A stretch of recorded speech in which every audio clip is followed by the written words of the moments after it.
Boa noite, irmãos, a paz do Senhor para todos. Vamos ler a palavra do Senhor? O Evangelho do Senhor Jesus, escrito por Mateus, capítulo 24, do versículo 1 até o 14. Diz assim o texto: Tendo Jesus saído do templo, ia se retirando, quando se aproximaram dele os seus discípulos, para lhe mostrar as construções do templo. Ele, porém, lhes disse: Não vedes tudo isto? Em verdade vos digo que não ficará aqui pedra sobre pedra que não seja derribada. No Monte das Oliveiras, achava-se Jesus assentado, quando se aproximaram deles os seus discípulos, em particular, e lhe pediram: Dize-nos, quando sucederão estas coisas, e que sinal haverá da tua vinda e da consumação do século? E ele lhes respondeu: Vede que ninguém vos engane, porque virão muitos em meu nome, dizendo eu sou o Cristo, e enganarão a muitos. E certamente ouvireis falar de guerras e rumores de guerras. Vede, não vos assusteis, porque é necessário assim acontecer, mas ainda não é o fim. Porquanto se levantará nação contra nação, reino contra reino, e haverá fomes e terremotos em vários lugares. Porém, tudo isto é o princípio das dores. Então sereis atribulados e vos matarão. Sereis odiados de todas as nações por causa do meu nome.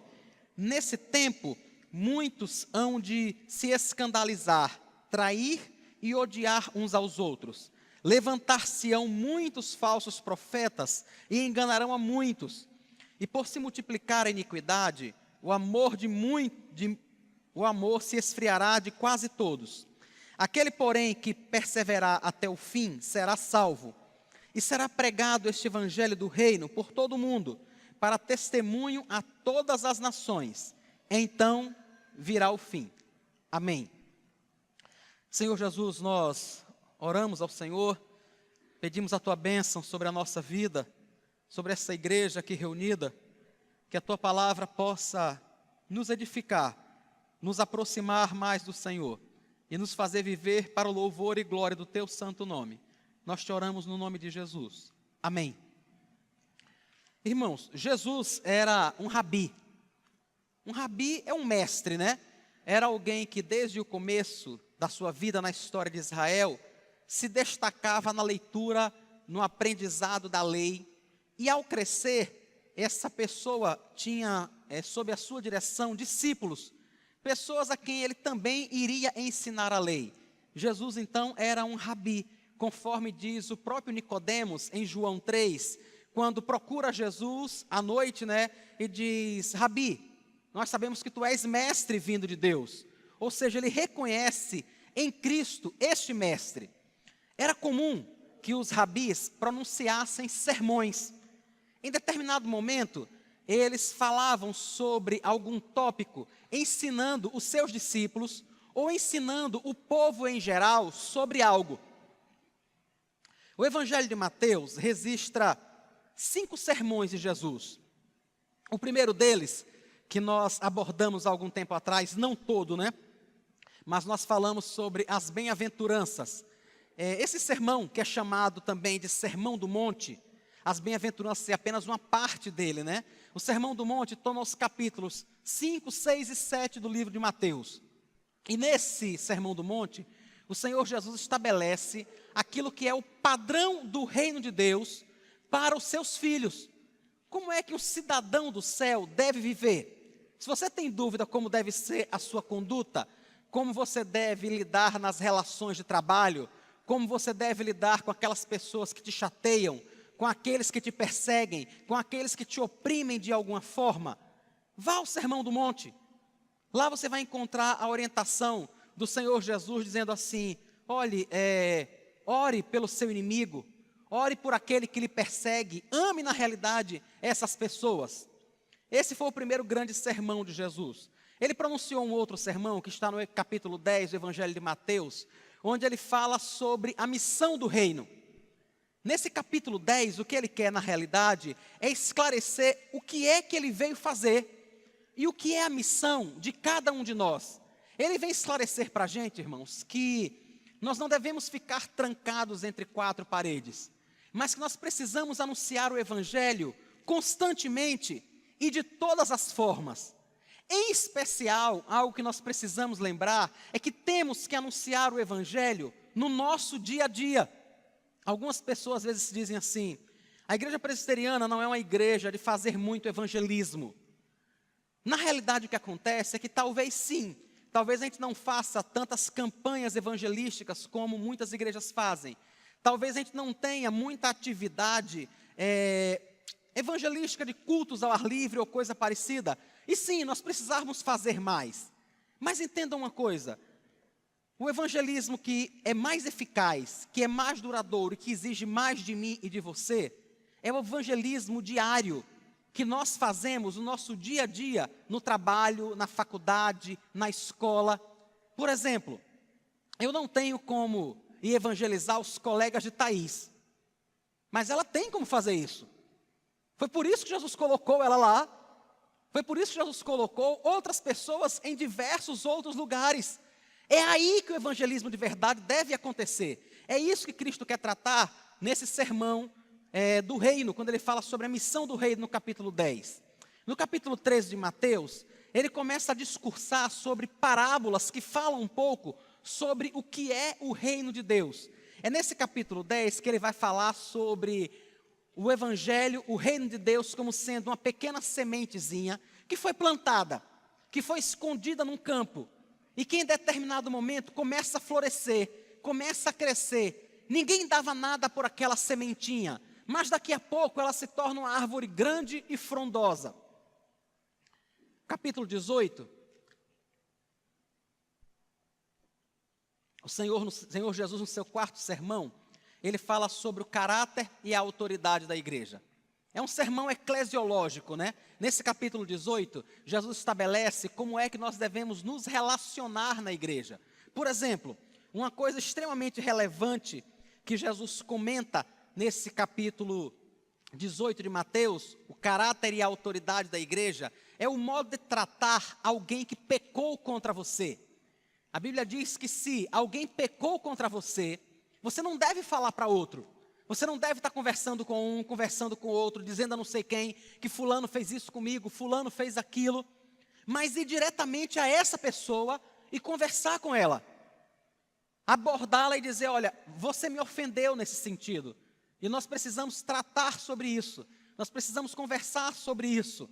É nesse capítulo também que o Senhor Jesus fala sobre pessoas que estão de alguma forma pecando, estão de alguma forma errando, e que nós precisamos abordar.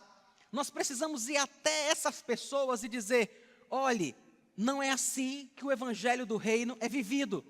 Não é assim que o cristão vive. E se essa pessoa disser: não, mas a vida é minha, eu não pretendo mudar, então você deve ir à igreja, chamar uma outra pessoa e ir conversar com ela. E as duas vão sentar e vão dizer: irmão, nós conversamos com você, esse tipo de comportamento não é adequado, isso não é algo que glorifique a Deus, isso não é algo usual entre os santos, isso não é comum entre aqueles que estão caminhando para o céu. E aí a pessoa diz: sabe de uma coisa, vocês deviam parar de me torrar paciência. A minha vida não interessa a vocês, eu faço o que eu bem quero, eu tenho a minha vida na igreja, e tenho a minha vida no trabalho, e tenho a minha vida na minha empresa. O que eu faço na minha empresa não tem nada a ver com a minha vida na igreja, e muito menos com a sua. Então pare de se meter na minha vida. Esses dois irmãos precisam procurar o conselho da igreja, precisam procurar um presbítero, precisam procurar o pastor da igreja, e aí eles vão conversar com essa pessoa. Dizer: irmão, fulano de tal te abordou, você não ouviu, ele trouxe fulano, conversou com você, e você continuou insistindo em permanecer no erro e no pecado. Nós estamos aqui para mais uma vez dizer a você que não é assim que um cristão vive. E aí se essa pessoa disser: não é assim que o cristão vive na igreja, mas na minha empresa é assim, no meu trabalho é dessa forma, então é a hora dessa pessoa chegar para a igreja e dizer: irmãos, nós conversamos com o irmão fulano, o irmão Cicrano conversou, o irmão Beltrano conversou, o presbítero da igreja conversou. Ele está com o coração endurecido. Ele entende que o comportamento pecaminoso dele deve permanecer, porque ele não consegue perceber que ele é uma pessoa só, que ele não tem uma dupla personalidade, que vive uma na igreja e que vive outra no trabalho, que vive uma entre os crentes e que vive outra na faculdade. Uma vez que ele não entende isso, ele não pode ser membro dessa igreja. Então nós precisamos discipliná-lo, precisamos tirá-lo da comunhão dos santos, precisamos afastá-lo da ceia do Senhor. Na realidade, ao fazermos isso, nós apenas estaremos fazendo algo que ele já fez. Ao viver em pecado, ao se rebelar contra a palavra de Deus e ao envergonhar a igreja, ele já está afastado da comunhão. Não somos nós que estamos afastando ele. Ele já se afastou voluntariamente por causa de seu pecado. É isso que o Senhor Jesus trata em Mateus 18. No quinto sermão, registrado por Mateus, toma os capítulos 24 e 25 do seu evangelho, é também conhecido como sermão profético. Nesse sermão, o Senhor Jesus começa respondendo o que dá ocasião, a esse sermão. É um momento em que o Senhor Jesus está com os discípulos se aproximam dele e começam a mostrar a Jesus a estrutura do templo. Irmãos, o templo era maravilhoso, o templo era magnífico, o templo era perfeito. Para vocês terem uma ideia, Flávio Joséfo, um historiador da época de Cristo, cujo material chegou até nós, falando sobre aquele templo, ele diz que quem nunca viu o templo de Jerusalém, nunca viu um prédio realmente belo. Imagine a imponência e o que aquele prédio representava. Aquele prédio representava a religião do judaísmo. Era o centro do judaísmo, acontecia tudo naquele prédio, naquela construção. Os discípulos param, olham para Jesus e começam a mostrar a Jesus aquele prédio. O Senhor Jesus olha para eles, no versículo 2, em Mateus 24, 2, e diz assim: vocês estão vendo isso aí tudo? Em verdade vos digo, que não ficará aqui pedra sobre pedra que não seja derribada. Naquele momento os discípulos se espantam um pouco. Nesse momento eles estavam caminhando com Jesus, eles estavam saindo do templo, caminhando na direção do Monte das Oliveiras. E imagine, eles mostram um templo e Jesus diz: não vai ficar aqui uma pedra, uma sobre a outra. Todo ele será destruído. Esse prédio vai ser colocado abaixo. Eles emudecem e continuam a caminhar. Quando estão chegando no Monte das Oliveiras, está aí no versículo 3, eles chegam para Jesus, se assentam ao redor dele e dizem assim: Senhor, dize-nos quando sucederão estas coisas, e que sinal haverá da tua vinda e da consumação do século. Vejam, irmãos, para os discípulos, destruir aquele prédio era algo tão absurdo, que eles imaginavam que isso só poderia acontecer no fim do mundo. Percebe a pergunta que eles fazem? Quando eles mostram o templo, que Jesus diz, não vai ficar pedra sobre pedra, imediatamente eles pensam, não, então é o fim do mundo, só pode ser isso. Se esse prédio vai ser derrubado, o mundo está se acabando. E aí eles chegam e dizem: Senhor, diga para a gente, quando é que isso vai acontecer? Que sinais acontecerão antes? Quais os sinais da tua vinda? Fale para nós. É a partir daí que o Senhor Jesus começa a proferir o quinto sermão registrado por Mateus, o sermão profético que vai tomar esses 2 capítulos. E ele começa, na realidade, a mostrar a eles tudo o que haveria de acontecer. Uma coisa que o Senhor Jesus deixa claro para eles é que a sua vinda haveria de ser precedida de sinais. Agora, antes de falar esses sinais, irmãos, deixa eu esclarecer uma coisa para vocês. O sermão profético confunde 2 momentos. Ele está falando sobre a derrota de Jerusalém, o momento em que Jerusalém seria tomada pelo general Tito, que era filho de Vespasiano. Vespasiano era o imperador de Roma naquele momento. E Vespasiano manda seu filho, o general Tito, no ano 70 depois de Cristo. O general Tito cerca Jerusalém. E depois de algum tempo, quando as pessoas já estão sem comida, quando as pessoas estão sem água, quando elas não podem fazer nada, o exército romano, comandado por Tito, invade Jerusalém, destrói o templo, derruba os seus muros, e naquele momento, no ano 70 depois de Cristo, Israel deixa de existir como nação. Então o Sermão do Monte, está falando daquele momento que aconteceria no ano 70 depois de Cristo, mas não estava falando só daquele momento. Estava falando também do fim dos tempos. Então, quando Cristo começa a pronunciar esse sermão, o que ele está dizendo aos discípulos é o seguinte: o templo vai ser derrubado, não vai ficar pedra sobre pedra, mas isso não vai acontecer no fim do mundo. Isso não vai acontecer quando todas as coisas estiverem para acabar, na consumação dos séculos. Isso vai acontecer daqui uns dias. E isso vai ser apenas um dos sinais de que o fim dos tempos chegaram. Então, muitas vezes, olhando para o sermão profético, não dá para a gente discernir exatamente quando Cristo está falando da tomada de Jerusalém pelo Império Romano, ou quando ele está falando exatamente do momento da sua vinda. Em uma hora fica claro, em outra hora não. Mas o que Cristo quer deixar claro quando ele fala sobre a sua vinda é que os fins dos tempos começaram. E ele diz: olha, haverá muitos sinais, diversas coisas vão acontecer antes que chegue o fim do século, antes que o Filho do Homem volte em sua glória e majestade. E ele começa a falar sobre alguns sinais. No capítulo 5, ele diz que vão surgir pessoas dizendo que são o próprio Cristo. Está aí no versículo 5, capítulo 24 de Mateus, versículo 5. Porque virão muitos em meu nome, dizendo: eu sou o Cristo, e enganarão a muitos. Uma das características, irmãos, do fim dos tempos, é de pessoas se intitulando, chamando para si a autoridade de Cristo, dizendo: eu sou o Salvador, eu sou o Redentor.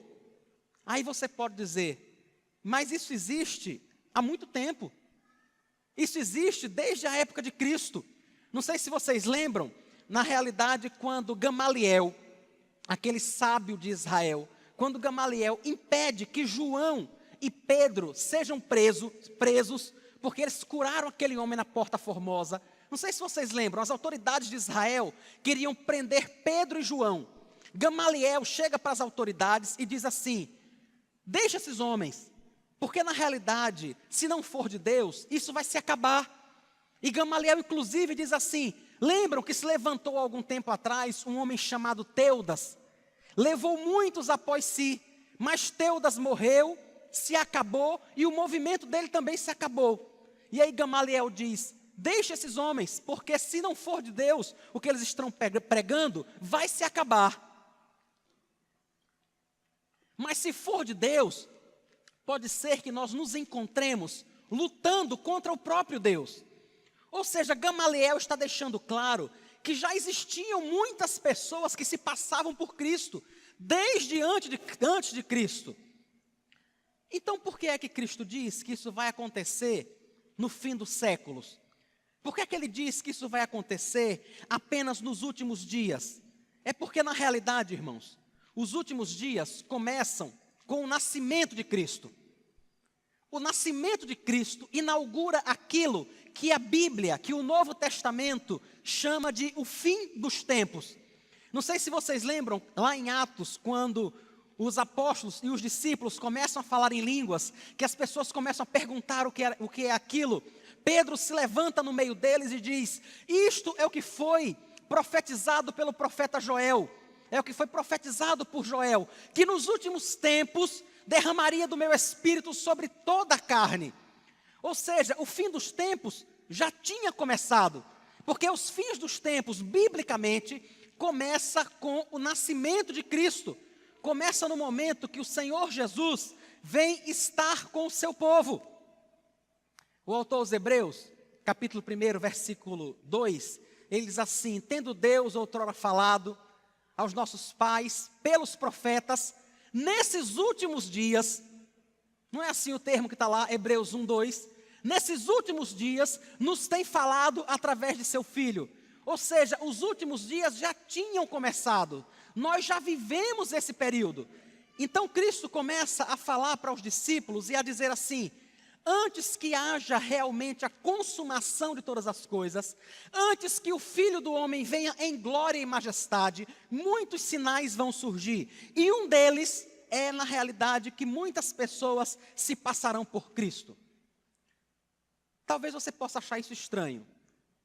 Não sei se você conhece alguém que já se passou por Cristo. Não sei se vocês conhecem, mas a doutrina espírita entende que Jesus Cristo é apenas o governador da terra. A doutrina espírita entende que existem outros mundos habitados e que cada um desses mundos é governado por um Cristo. É governado por um espírito do nível elevado que tem o próprio Cristo. Cristo, para o espiritismo, não é o Filho de Deus. Não é aquele que morreu na cruz e que ressuscitou ao terceiro dia pelo seu próprio poder. Mas, na realidade, ele é mais um. Ele é aquele que realmente é o espírito mais evoluído que está na terra. Mas ele não é o único. A Bíblia não diz isso. A Bíblia diz que Jesus Cristo, na realidade, é o único Filho de Deus. O apóstolo João, no capítulo 1, diz que, na realidade, ele é o próprio Deus. E ele diz assim: no princípio era o Verbo estava com Deus e o Verbo era Deus. O Senhor Jesus Cristo é Deus. Não sei se vocês já ouviram falar a um outro homem que tentou se colocar também no lugar de Cristo.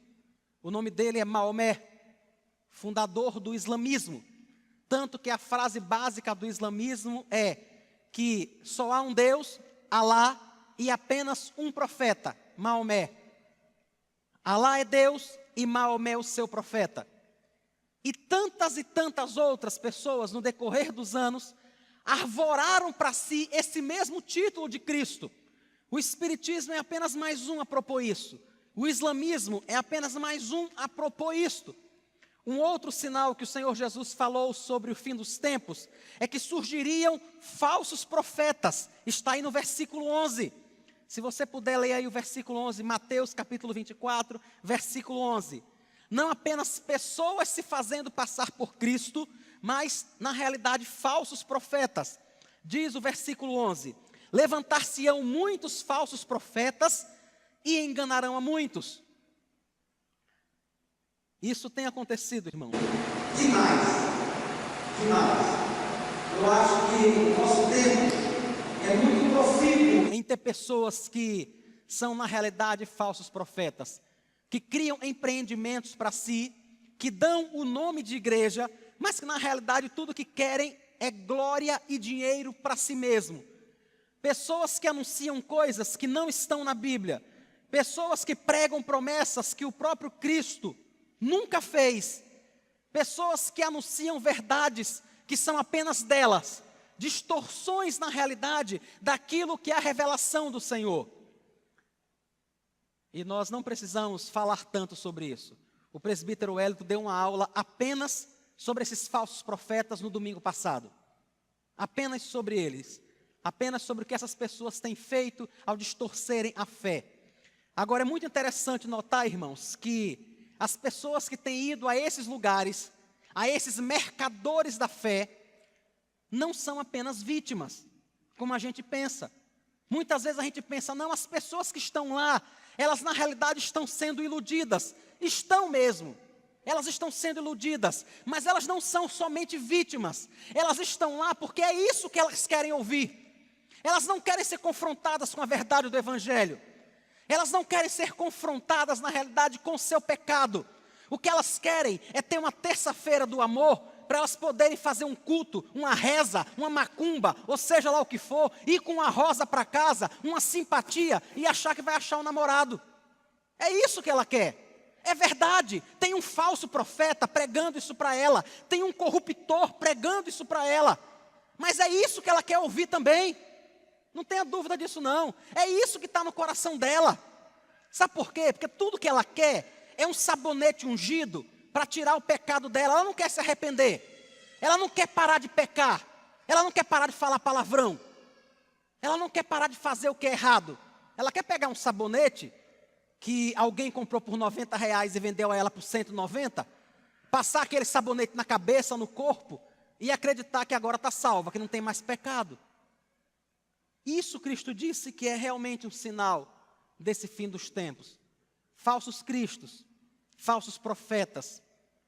Outro sinal que Cristo mostrou foi que na realidade haveriam guerras e rumores de guerras. Desde quando o homem pecou e se distanciou de Deus, as guerras existem, irmãos. Constantemente, as pessoas vivem em guerra o tempo todo. Os países vivem em guerra o tempo todo. Cristo disse que isso seria um dos sinais. Não apenas a guerra, mas a fome, terremoto. A fome que é causada pela ganância do homem, que aplica tanto dinheiro em coisas que estão tão supérfluas, mas que outras pessoas estão passando necessidade. Cristo disse, tudo isso é sinal desse fim dos tempos. É sinal que o mundo está caminhando para uma conclusão. A história está caminhando para uma conclusão. É interessante que se você sentar num curso de filosofia ou num curso de história, você vai ver algum professor dizendo assim, a história na realidade é cíclica. De tempos em tempos as coisas se repetem. A mesma coisa que você viu acontecer hoje, você pode olhar, ela já aconteceu há 120 anos atrás. Ela aconteceu há 30 anos atrás. Porque uma vez que essas pessoas não creem na Bíblia, eles não conseguem perceber que a história está se encaminhando para um fim, para um propósito, para um desenrolar final. Então elas acreditam que a história é apenas cíclica. Mas o que o Senhor Jesus diz no Sermão do Monte aos seus discípulos é, não é assim. Perto do final dos tempos, vão surgir falsos cristos, vão surgir falsos profetas, vai haver guerra, vai haver fome, vai haver terremoto. E ele aponta mais um sinal que está no versículo 9. Mateus 24, versículo 9. Ele diz assim, então sereis atribulados e vos matarão, sereis odiados de todas as nações por causa do meu nome. Cristo diz que nos últimos tempos, aqueles que pregam a verdade, aqueles que falam do Evangelho, seriam perseguidos por causa dele. Percebam, irmãos, que ele não está falando que essas pessoas seriam odiadas porque elas são insuportáveis, que elas seriam odiadas porque elas são ignorantes. Ele não está dizendo que essas pessoas seriam perseguidas porque elas se metem na vida dos outros e não ficam caladas. Ele não está dizendo que essas pessoas seriam perseguidas porque elas são fofoqueiras e linguarudas. Não é isso que ele está dizendo. Ele está falando de gente que vai ser perseguida por causa da verdade. Então, quando eu e você somos perseguidos porque somos linguarudos, porque falamos demais, porque nos metemos na vida dos outros, não tem nada a ver com o que ele está falando aqui, com o sinal do fim dos tempos. Tem a ver apenas com o nosso pecado, com a nossa língua grande que não consegue ficar quieta dentro da boca. É só isso. Mas o que é um sinal do fim dos tempos, na realidade, é quando cristãos são perseguidos por pregar a verdade. Quando eles falam aquilo que é o Evangelho, e por defender essa verdade, algumas vezes eles perdem o casamento. Isso não acontece tanto no nosso país. Mas no Egito, aonde o Senhor Jesus tem feito maravilhas, há uns 3 anos atrás, irmãos, eu ouvi um pastor, que ele é pastor de uma das maiores igrejas do Egito. É uma igreja presbiteriana que fica no Cairo e tem 7.000 membros. Dá para imaginar? Um país altamente muçulmano, onde existe uma igreja presbiteriana, uma igreja reformada com 7.000 membros, e ele conta o quanto o Senhor tem feito, quantos milagres têm acontecido, a forma poderosa como Deus tem atuado no meio daquele povo.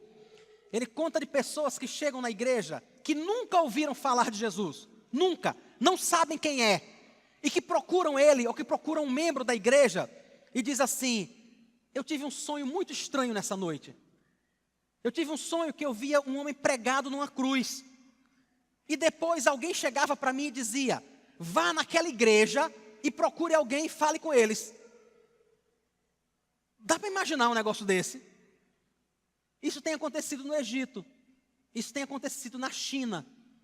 Isso é uma característica muito grande de países onde o Evangelho está chegando. E o Senhor Jesus tem feito muito isso. Mas muitas pessoas têm sido perseguidas. Lá no Egito mesmo, Eles precisam apoiar muitos jovens que quando chegam para sua família muçulmana e diz: agora eu sou cristão. Alguns deles são mortos, mas se não são mortos, são expulsos de casa, são deserdados, não são mais reconhecidos como membros da família. É sobre isso que Cristo está falando. Ele não está falando da vida tranquila que nós temos aqui, né? Cristo está falando realmente de pessoas que têm sofrido realmente muito por causa da verdade do Evangelho. E quantas pessoas voltam para aquela igreja e dizem: pastor, eu não posso voltar para minha casa. Meu pai disse que se eu voltar mais uma vez lá, ele vai me entregar para a polícia. Eu vou ser preso. Talvez eu seja torturado. Talvez eu morra. Isso é mais um sinal desse fim dos tempos. Os irmãos, a vida toda enfrentaram isso. O Império Romano, constantemente, durante toda a sua existência, perseguiu os cristãos. E Cristo diz: isso é um final dos tempos. É um sinal desse fim dos séculos. Nós percebemos isso também na antiga União das Repúblicas Socialistas Soviéticas. Não sei se vocês lembram, quando existia a União Soviética, né? Que perseguiu e matou tantos cristãos. Se você quiser conhecer um pouquinho do sofrimento daqueles cristãos, procurem um livrinho chamado Torturado por Amor a Cristo. Não sei se algum de vocês já leu. É um livrinho pequeno, azul, bem fininho. Esse livro conta a história de um irmão chamado Richard Van Brand. Esse irmão é um romeno que foi um missionário e que pregou o Evangelho e sofreu muito e apanhou muito e passou 14 anos preso numa solitária. Se você quiser conhecer um pouquinho daquilo que Cristo está falando aqui, procure esse livrinho e leia. Torturado por Amor a Cristo, do Richard Van Brand. E o sofrimento que ele enfrentou. Atualmente, muitos irmãos estão sendo perseguidos. Enquanto nós falamos aqui, diversos irmãos são perseguidos na Coreia do Norte. Diversos irmãos são perseguidos nas repúblicas árabes. Inúmeros deles. Tudo isso é um final dos tempos. Mas aí o Senhor Jesus chega no versículo 6 e diz assim: mas ainda não é o fim. Estão vendo no versículo 6? Depois de acontecer isso tudo, de surgirem falsos cristos, falsos profetas, guerra, rumor de guerra, fome, terremoto, perseguição, cristãos sendo mortos, Cristo diz: isso não é o fim. Ainda não é o fim. E é tão verdade que ainda não é o fim, que tem 2000 anos que Cristo nasceu e o fim de verdade ainda não chegou. E as coisas não se consumaram. Então a questão que fica para nós, irmãos, olhando para isso tudo é: como é que eu e você devemos nos comportar e viver nesses últimos tempos? De que forma nós devemos viver? Vamos olhar para o texto e ver algumas propostas que Cristo faz, tendo em mente tudo isso que eu disse a vocês, tudo isso que é sinal dos tempos, e que não aconteceu apenas na época de Cristo, mas acontece hoje também. Como é que nós devemos viver? Em primeiro lugar, diz o versículo 4: vede que ninguém vos engane. É a primeira coisa que ele diz. Preste atenção, para ninguém te enganar. Vão surgir falsos cristos, vão surgir falsos profetas, e muitas vezes, pelo desespero das pessoas, elas vão acabar seguindo esses falsos profetas, seguindo esses falsos cristos. E o Senhor Jesus diz: tenha cuidado, não se deixe enganar. Algumas pessoas realmente, irmãos, por sofrimento, outras não, porque querem lucro fácil. Mas uma coisa que o Senhor Jesus diz é: esteja atento, não vá atrás de qualquer doutrina, não vá atrás de qualquer proposta que não seja bíblica. Se o que você ouvir, irmão, desse púlpito aqui, você não puder encontrar na Bíblia, não dê ouvidos, não se importe com isso. Não é de Deus, não deve edificar a sua vida. O que deve edificar a sua vida e a minha vida é aquilo que é pregado do Evangelho. É aquilo que é a palavra de Deus, e não historinhas da carochinha, sabe? E não historinhas que fulano de tal viveu não sei onde, que fulano de tal passou não sei onde. Precisamos estar atentos para não sermos enganados. O apóstolo Paulo falou sobre isso a Timóteo. Timóteo era um pastor jovem que estava cuidando de uma igreja que estava nascendo. E o apóstolo Paulo, percebendo tudo isso, ele faz um alerta muito cauteloso a Timóteo. Por favor, abra sua Bíblia na primeira carta de Paulo a Timóteo, o capítulo 4. O capítulo 4, a partir do primeiro versículo até o 3.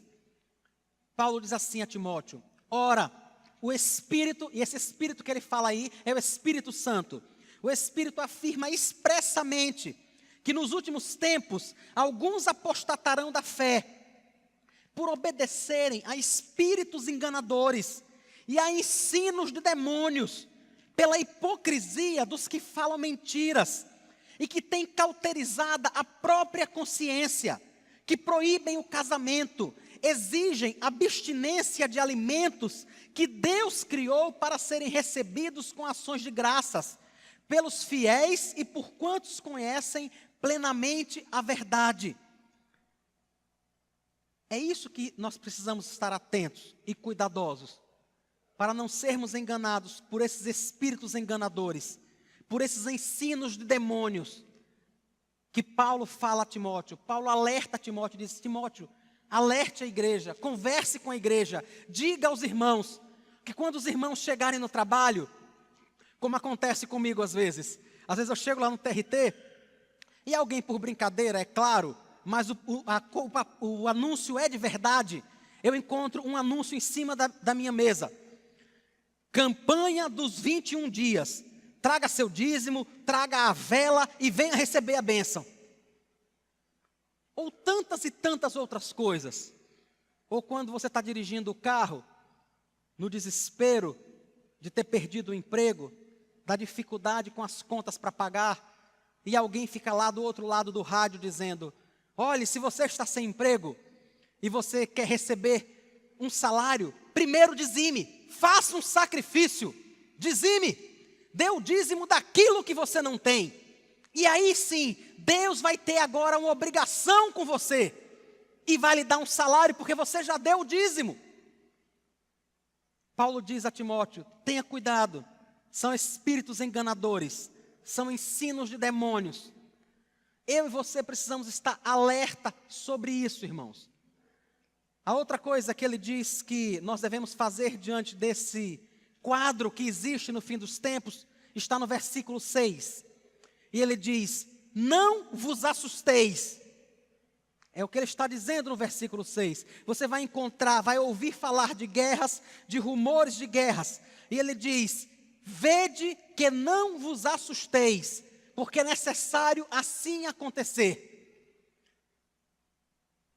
É difícil, irmãos, não nos assustarmos assistindo um telejornal, né? É muito difícil. Se você começar o dia assistindo o Bom Dia Brasil, assistir o Jornal da Tarde, assistir o Jornal Nacional e assistir o Jornal das 10, a carga de coisa ruim que você está levando para a cama é imensa. A carga de dificuldade, de luta, de desespero é muito grande. E o Senhor Jesus diz: não se assuste, isso vai continuar a acontecer. Isso não é apenas do nosso tempo, isso não é apenas agora, isso não é característica desse governo, isso é característica de um homem que está distante de Deus, nesse governo ou em qualquer outro, nesse país ou em qualquer outro. Eu sei que algumas vezes a gente diz assim: não, mas é porque o Brasil não é um país sério. É verdade, irmãos, as pessoas aqui quebram a lei com muita facilidade. Mas me tirem uma dúvida: naquele escândalo do metrô de São Paulo, tinha uma grande empresa envolvida, chamada Siemens. De onde é a Siemens? Vocês lembram? Alguém lembra? Não é de Aracaju, eu posso garantir isso. É uma das maiores empresas alemãs que estavam aqui no Brasil envolvidas em maracutaia. Aqui no Brasil, aqui em São Paulo. Isso não é característica só do Brasil. Isso é característica de pessoas distantes de Cristo, de pessoas distantes do Senhor. Não é característica do governo, do PT, do PMDB, ou seja lá de quem for. É característica de quem não conhece realmente o Salvador. E o Senhor Jesus diz, não se espante, não se assuste com isso. E uma última coisa que ele diz para a gente está no versículo 13. Um último modo de eu e você encararmos o fim dos tempos. O versículo 13 ele diz, aquele porém que perseverar até o fim será salvo. É esse o conselho que eu quero dar a você nessa noite. Perseverar. Permanecer diante do Senhor. Apesar das guerras, apesar dos rumores de guerra, apesar de toda a crise política, a gente não consegue ligar a televisão sem ver algo falando sobre a política.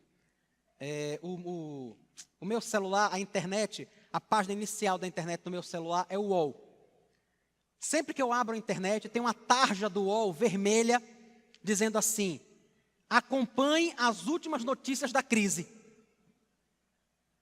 Dá para imaginar? Depois tem um monte de notícias sobre esporte, sobre tudo que você puder imaginar. Mas quando você abre o UOL no celular, está logo lá. Em cima, uma tarja vermelha com as letras brancas. Acompanhe as últimas notícias da crise política, da crise econômica. O que é que eu e você precisamos fazer? Perseverar. Como é, então, que eu e você vamos perseverar nesse cenário? Como é que eu e você vamos perseverar sendo fiéis num cenário tão difícil, onde nós somos odiados por alguns, bajulados por outros, aonde espíritos de demônios tentam nos enganar com doutrinas falsas, aonde muitas vezes o nosso emprego é tomado pela crise política? Como resistir a tudo isso? Há apenas um modo, irmãos. Permanecendo em Cristo, buscando ao Senhor, consagrando a nossa vida dia após dia a Deus, orando ao Senhor, lendo a sua palavra, convivendo em comunhão com os irmãos, cultuando a Deus, adorando ao Senhor. É a única forma de nós permanecermos, da nossa fé ser alimentada. Uma figura que é muito interessante nesse momento, uma metáfora, é quando a gente pega, por exemplo, um pequeno tição de uma fogueira, separa ele e bota em um lugar.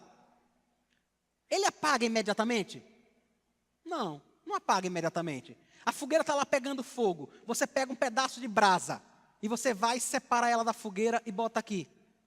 Ela não vai apagar imediatamente, mas ela vai começar a esfriar a partir daquele momento.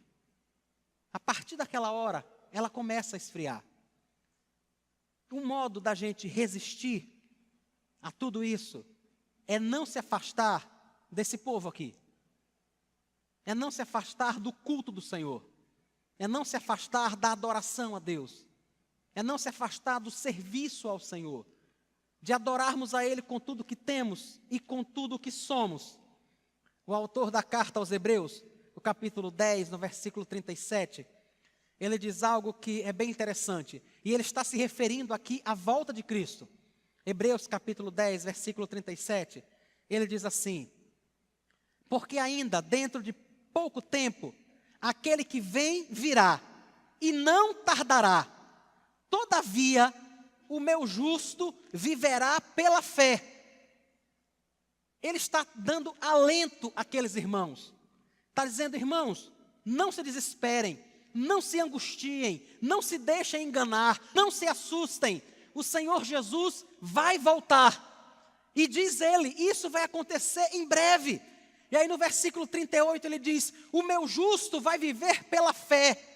Ainda que as coisas ruins estejam acontecendo, as guerras, os rumores de guerra, ainda que o emprego não aconteça, ainda que os filhos se levantem contra os pais, ainda que os pais maltratem os filhos, ele diz, o meu justo vai viver pela fé.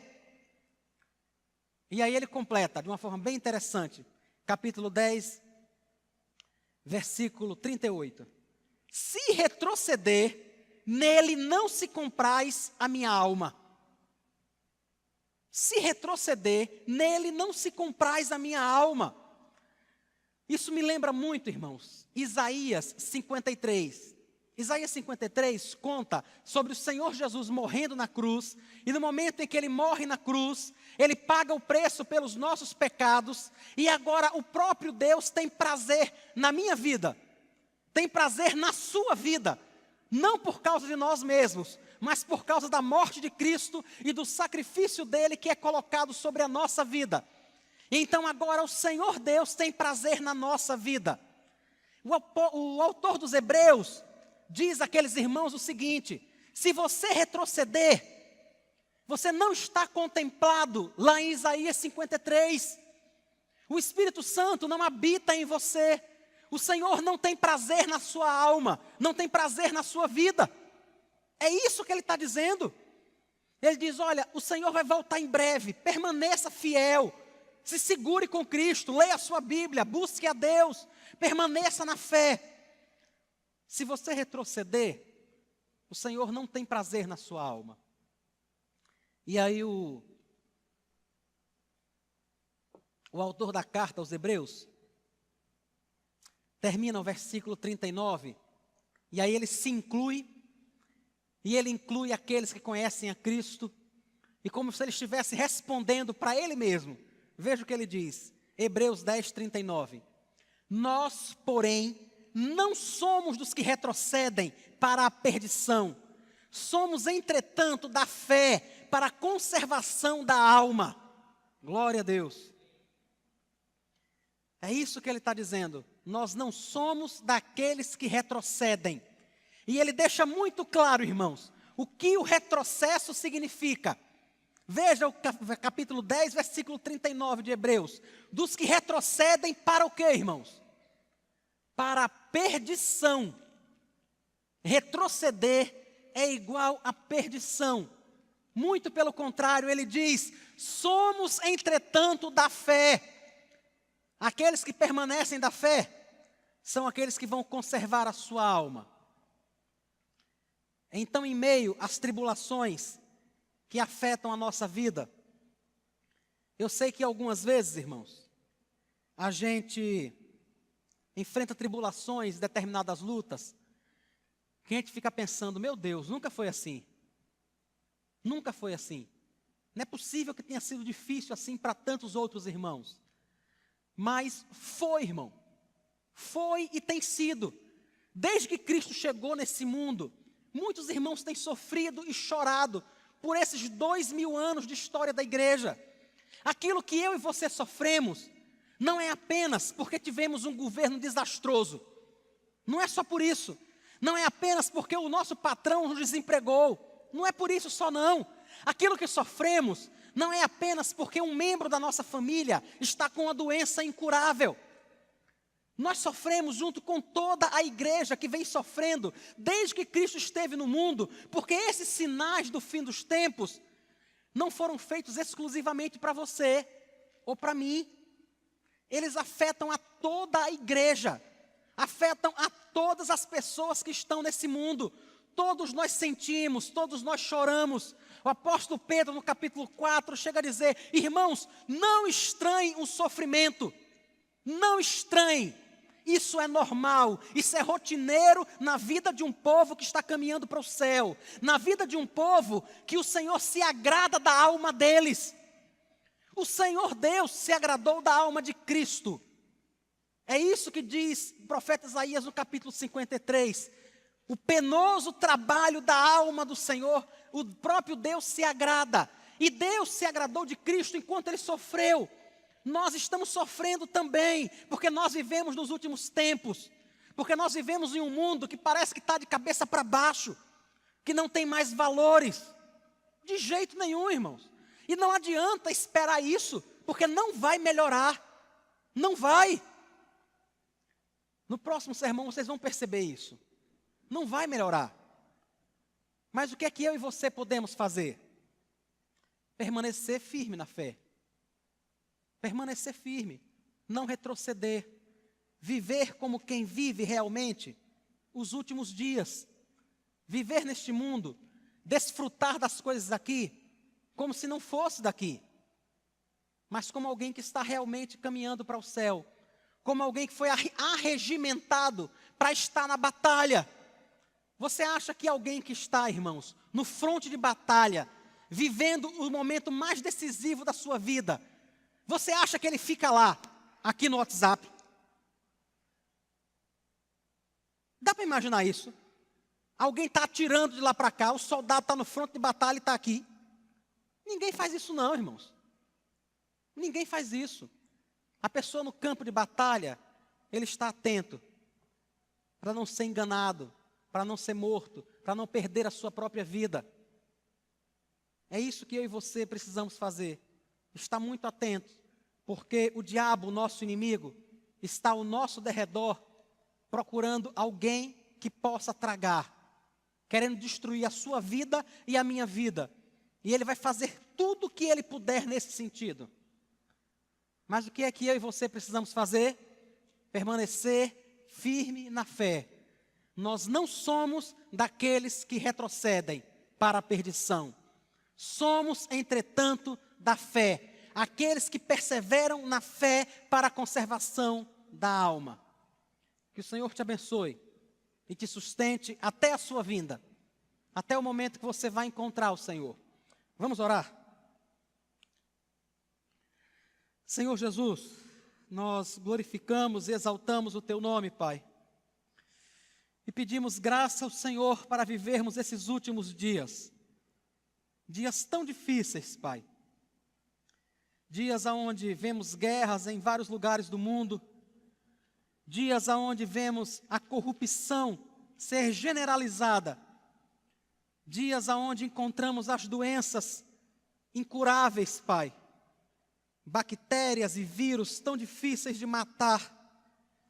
Ó Deus, vivemos momentos muito difíceis, mas queremos pedir ao Senhor que nos alerte para isso, porque apesar do momento tão grave que vivemos, não percebemos isso, estamos desatentos, Senhor, gastando nosso tempo em tanta diversão, em tanto entretenimento, e não nos voltando para o Senhor.